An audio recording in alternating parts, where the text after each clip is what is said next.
প্রিয় ছাত্রছাত্রীরা, আজ আমি তোমাদের কাছে ক্লাস 5-এর প্রশ্নবিচিত্রা রায় ও মার্টিনের পরিবেশ সেকেন্ড ইউনিট টেস্টের মডেল 1-এর কোশ্চেনগুলো আলোচনা করব।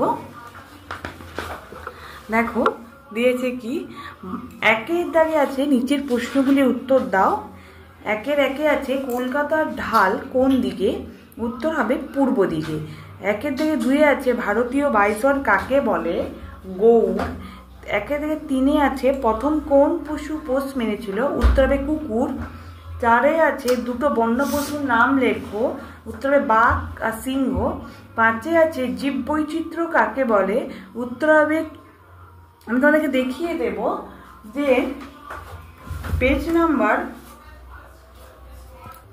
দেখো তোমাদের কাছে যদি মানে বই নিশ্চয়ই আছে, সেই মানে বই দেখো 64 নম্বর পেজে জীব বৈচিত্র্য কাকে বলে একের দাগে আছে। অবশ্যই তোমরা কিন্তু এটা দেখে মুখস্থ করে নেবে। একের দাগে 6-এ আছে, দেখো গঙ্গাকে কেন নিত্যবহ নদী বলে? যেটা আমি তোমাদেরকে দেখিয়ে দেবো মানে বইয়ে পেজ নাম্বার 71, এই যে গঙ্গা হলো নিত্যবহ নদী, অর্থাৎ সবসময় জল বয়ে যায়, এতে সারা বছর জল থাকে, পর্বতের মাথায় জমা বরফ গলে গঙ্গার জল আসে, অন্য নদীগুলোতেও সেই জলটা বয়ে যায়, তাই গঙ্গাকে কি বলা হয়? নিত্যবহ নদী। ঠিক আছে, তারপরে দেখো 2-এর দাগে শূন্যস্থান পূরণ করো। কোনো বন্য পশুই অকারণে ড্যাশ করে না। উত্তর হবে আক্রমণ। 2-এর দাগের হবে রুইয়ের ড্যাশটা পাক না। উত্তর হবে সাতরা। 3-এর দাগের বৃষ্টির সম্ভাবনার কথা ড্যাশ হয়তো বুঝতে পারে। উত্তর হবে পিঁপড়ে। 4-এর দাগের রাঢ় অঞ্চলের সব জায়গায় ড্যাশ মাটি। উত্তর হবে লালচে। 5-এর দাগের গঙ্গার ড্যাশ হিমবাহের গোমুখ থেকে শুরু। গঙ্গোত্রী হিমবাহের। 6-এর দাগের গাঙ্গেয় সমভূমির দক্ষিণ অংশটায় বিরাট বন ড্যাশ। উত্তর হবে সুন্দরবন।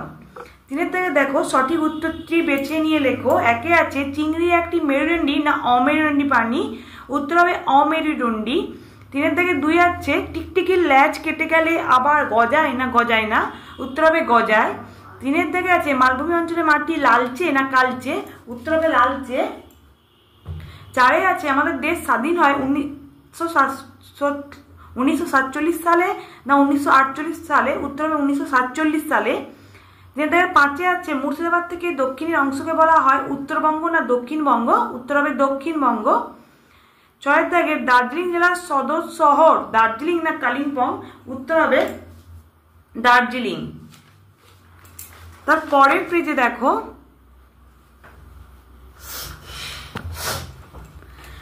কস্তম্ভ আর খস্তম্ভ মিলাতে বলেছে। একে আছে গঙ্গা, যার সঙ্গে মিলবে হচ্ছে খস্তম্ভের বঙ্গোপসাগর। 2-এ আছে গন্ধগোকুল, যার সঙ্গে মিলবে খস্তম্ভের ভাম বেড়াল। 3-এ আছে কুড়িক, তার সঙ্গে খস্তম্ভে মিলবে পাখিরালয়। কস্তম্ভে আছে 4-এর দাগের 1905 সাল, যেটা খস্তম্ভে মিলবে হচ্ছে বঙ্গভঙ্গ। কস্তম্ভে 5-এ আছে দীঘা, যেটা খস্তম্ভে মিলবে হচ্ছে কাজু বাদাম। তারপরে দেখো এই জেলাগুলোর সদর শহরগুলো লেখো, যেটা আমি তোমাদেরকে দেখিয়ে দেবো টেক্সট বই দেখে। দেখো টেক্সট বইয়ে পেজ নাম্বার 79 আছে, দেখো এর মধ্যে সদর শহর কোচবিহারের সদর শহর, দেখো কোচবিহারের সদর শহর কিন্তু কোচবিহার জেলাই হবে। মালদার সদর শহরটা হবে হচ্ছে ইংলিশ বাজার।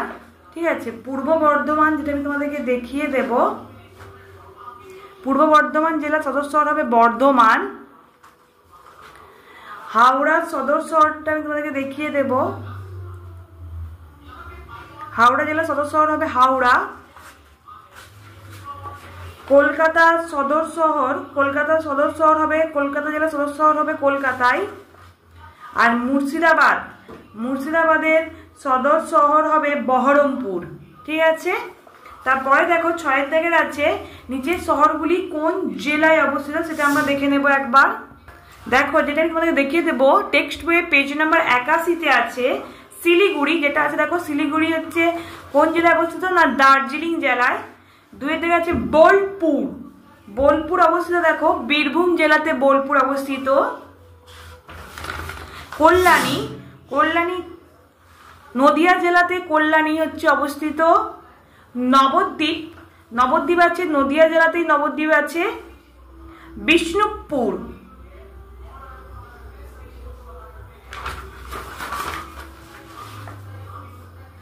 বাঁকুড়া জেলাতে বিষ্ণুপুর আছে। দীঘা। আমরা সবাই জানি দীঘা আছে পূর্ব মেদিনীপুর জেলাতে, ঠিক আছে। তোমাদের যদি আমার এই ভিডিওটা ভালো লেগে থাকে অবশ্যই লাইক কমেন্ট আর বেশি বেশি করে শেয়ার করে দেবে, যাতে অন্য বন্ধুদেরও দেখতে সুবিধা হয়। আমার ভিডিওটা ভালো লেগে থাকলে অবশ্যই একটা কিন্তু সাবস্ক্রাইব করে রাখবে। ধন্যবাদ। আমি পরের দিন মডেল 2 এর কোশ্চেনগুলো অবশ্যই আলোচনা করব।